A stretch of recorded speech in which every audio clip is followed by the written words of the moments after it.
going live. I couldn't tell you for sure. We're going to have to wait. We're going to wait and find out if it's actually going live. I think it might. It's really tough to tell.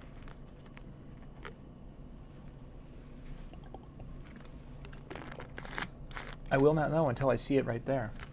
Hey, it is. We are going live. Great, great. So those of you who are watching this after the fact, because I can see that no one is jumping in there to watch the show live yet, but John Young here with the Disc Jockey News TV. I got to find out which side the camera's on, so it's right there. Sorry. You know, this is part of doing live stuff when it's done unexpectedly. You're seeing the lovely city of Las Vegas. You're actually looking at probably northeast Las Vegas or East Las Vegas. I don't know what it is exactly. Thank you. I'm going to be looking over here because I've got my laptop. I'm upstairs today. We were going to broadcast downstairs of the show. Thank you. We've got 4 people watching. We're going to do the broadcast from downstairs, but there's too many people just killing the Verizon connection. So actually this is through hotel internet. If you can believe that, there's actually internet in Las Vegas in a hotel that works, and you're not paying $300 a night for the room. Although some people probably are. So, day 2 of the expo, Photobooth Expo here in Las Vegas, Nevada. The day yesterday was all seminars. Today it was morning of seminars, and then it was the exhibit hall open. And that was something. We'll get back to the exhibit hall. So we started off the day with breakfast with the game master, Scott Faver, and Lori and I went down actually to hang out with Scott and talk. He was talking about business and sales, and it's really kind of cool attending a Scott Faver presentation because Scott is a very knowledgeable person, and he breaks things down in a way that's easy to understand. Hey, thank you guys for joining. Matt Robbins there, and Kix, thank you guys for being with us. And again, I'm looking over here because I can't see you guys over here.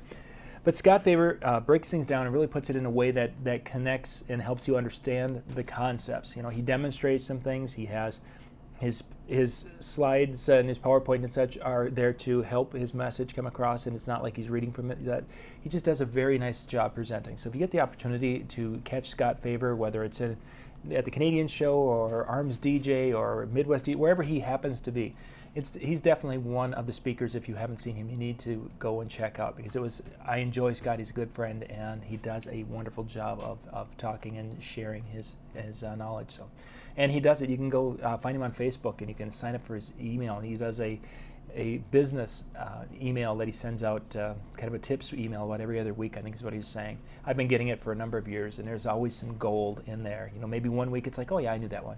But the next week there might be something that's like, oh yeah, that's how that works. So Scott Faver, check him out, find him on Facebook. I think it was facebook.com/scott.faver, I think. But anyway, you guys go to search him, Faver, and you'll be able to find him. Then there were some seminars this morning. Some seminars were going on until noon, and they shut down just a little bit before noon, and then it was the expo exhibit hall floor. You guys hopefully got to bounce out and check the exhibit hall walk around video. I did that this morning, and let's see. I've got a laptop here and camera and iPad here that's streaming this tonight. 190 people watched the exhibit hall walk around. Awesome. That was it took time. It's a big exhibit hall. Jeremy, Lori, can you message Jeremy? He just messaged here, please. Yeah, Lori's with the. I'll tell you, we're shot. We were down with Scott a little after 8 this morning, and then I did the hour walk around, and then from about, I don't know, goodness gracious, must have been about 12:30, whatever time it was, o'clock, till 7 o'clock, we were shooting videos and doing a lot of things. I didn't even have time to do Instagram stuff today. Oh my gosh, a lot of great content for you guys, and we got to see and learn a lot today, and that's what I'm going to talk about tonight a little bit.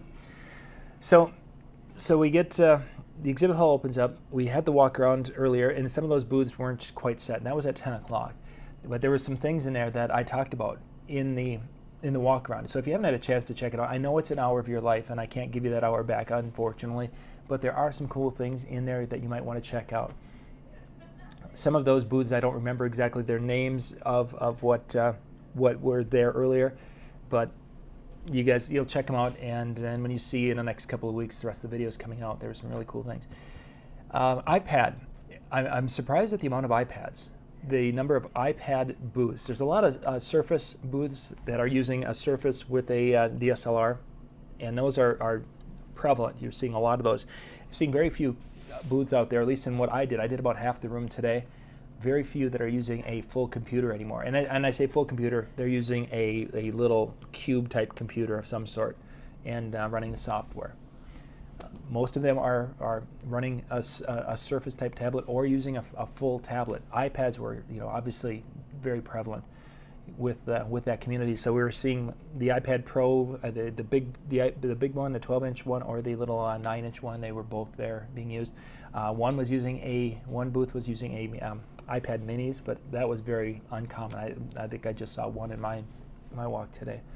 But they're using the iPads, and the iPad booths range in price here. The least expensive one I saw today was $700 for one, and they ranged all the way up to about $2,500 for one, and that's just for basically the booth and maybe some lighting with that, and then the stand, but that wasn't without printer and without iPad. I think there was about $2,300 that did have an iPad of some sort, but most of them were without the iPad that they sold here.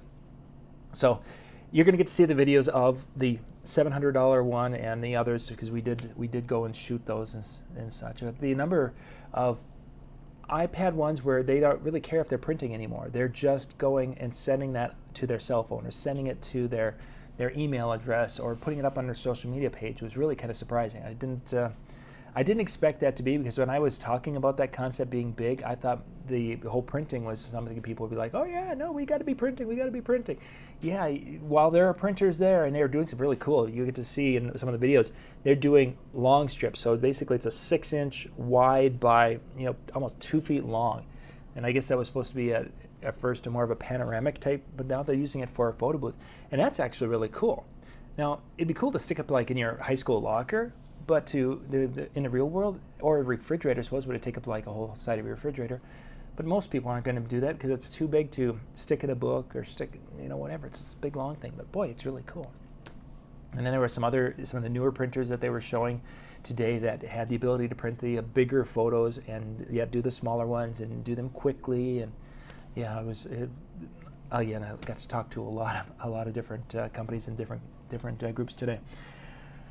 So that was interesting. There's new software. Darkroom is coming out with their third version. I didn't get a chance to sit down and talk to them or look at that today. That's something that will have to be coming on down the road.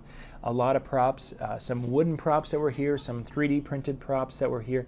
As I was looking at some of those, it looks like some of the things that my boys who do a lot of 3D printing, some of the things that they would be like, oh yeah, I can print that, Dad. I can do it. So there was just a lot of the signs, the different signs that people can hold up and say, hey, I know, I'm the smart one, that kind of a thing.